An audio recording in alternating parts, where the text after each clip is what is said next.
कल मैंने आपको स्पर्म की संरचना बताई थी। स्पर्म की संरचना में ये हेड पार्ट होता है जिसका अग्रभाग एक्रोसोम कहलाता है। इसके पीछे केंद्रक होते हैं, ये नेक है और ये टेल रीजन है। तो थोड़ा इसको डिस्कस करते हैं। देखिए, हेड में जो गोल्जी काई होता है वो एक्रोसोम बनाता है। जो गोल्जी बॉडी मैंने आपको दिखाया था, ये एक्रोसोम बनाएगा और केंद्रक इसके पीछे होता है। इसमें एंजाइम भरा होता है जिसे लाइसिन कहते हैं। एक्रोसोम में एक एंजाइम भरा होता है जिसे लाइसिन कहते हैं। ये लाइसोसोम की तरह काम करता है। लाइसोसोम यानी सुसाइड बैग, आत्मघाती थैली। इसके पीछे आप देख रहे हो ये जो गर्दन है या इसको मध्य भाग कहते हैं। इसमें 4 सेंट्रियोल हैं, 2 जो हैं वो निकटस्थ हैं और 2 दूरस्थ हैं।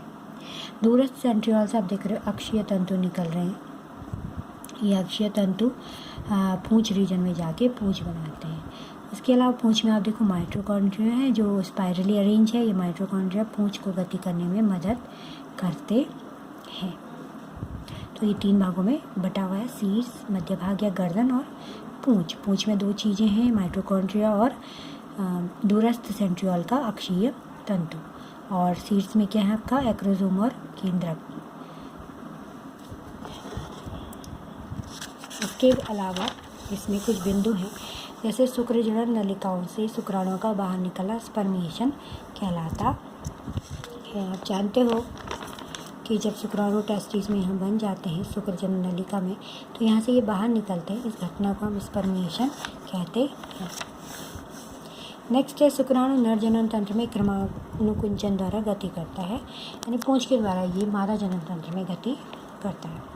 पेरिस्टालसिस यानी कि जो इसकी नलियाँ हैं उनमें जो मूवमेंट होता है, उनमें जो कंपन होता है, उसके द्वारा ये गति करता है। नेक्स्ट, अब मैंने इसमें एक विषय में शुक्रजनन नलिका का चित्र बनाया है। इसमें आप देखिए कैसे ये जो जर्मिनल एपिथेलियम से स्पर्मेटोगोनिया बनते हैं। ये primary spermatocyte, secondary spermatocyte, spermatid और स्पर्मिक कन्वर्ट होते हैं और पोषण इस सर्टोली सेल से प्राप्त करते हैं। इसी पे चिपके रहते हैं। देखिए, spermatogonia, primary spermatocyte, secondary spermatocyte, spermatid और ये स्पर्म बन गए। और ये घटना क्या कहलाती है? स्पर्मियोजेनेसिस।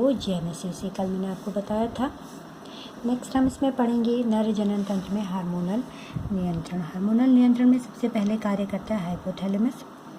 हाइपोथैलेमस से बनता है गोनेडोट्रोपिन रिलीजिंग हार्मोन्स।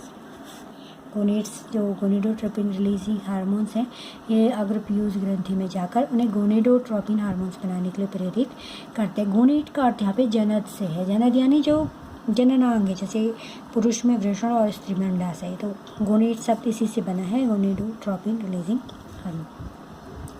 अग्रपीयूष ग्रंथि से निकलने वाले जो गोनेड्स हैं वो 2 प्रकार के हैं, पुटिका प्रेरक हार्मोन और ल्यूटिनाइजिंग हार्मोन।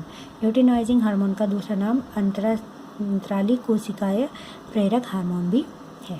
ठीक है, अब ये कोशिका प्रेरक हार्मोन जाके काम करता है लेडिंग सेल्स पे। अब लेडिंग सेल या अंतराली सेल आप जानते हो, ये वाली सेल है, इन सेल पे जाके काम करेगा। और जब ये काम करेगा तो फिर ये वाली सेल अंतराली सेल, इट्स वेरी इंपॉर्टेंट, अंतराली सेल बनाती है एंड्रोजन। एंड्रोजन में भी मेन होता है टेस्टोस्टेरोन। टेस्टोस्टेरोन 2 काम करता है। एक, पहला शुक्रजनन को प्रेरित करना। ये देखिए आप, ये टेस्टोस्टेरोन यहाँ से शुक्रजनन नलिका के अंदर प्रवेश करता है।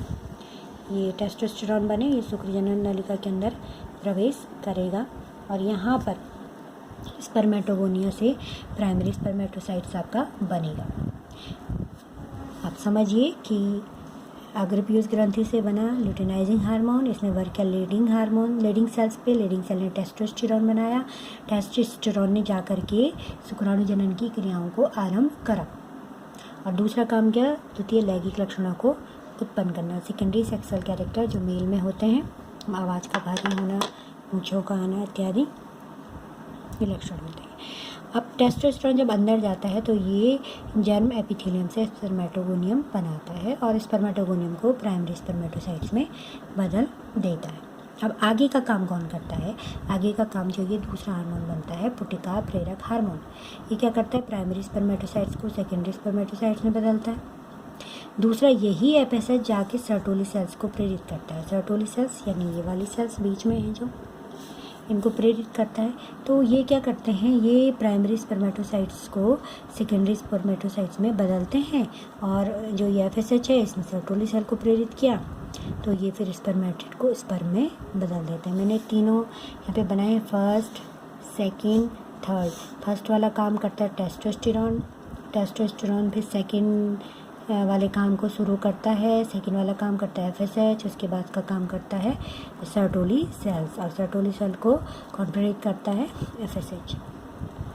इसमें मैंने कुछ रेड पेन से ये जो लाइन बनाई है, इसका मतलब है कि एंड्रोजन ये नेगेटिव फीडबैक देता है। नेगेटिव मतलब जब एंड्रोजन पर्याप्त मात्रा में बन जाता है तो ये अंतराली कोशिका सेल को अत्यधिक और हार्मोन्स बनाने को प्रेरित करने से मना करता है। नेगेटिव मतलब रोकना। एंड्रोजन 2 काम करता है यहाँ पे, ये काम तो करेगा ही जो इसका काम है, उसके अलावा ये ल्यूटिनाइजिंग हार्मोन्स को आगे की कार्रवाई करने से रोकता है, और गोनिडोट्रोपिन रिलीजिंग हार्मोन को भी आगे की कार्रवाई करने से रोकता है।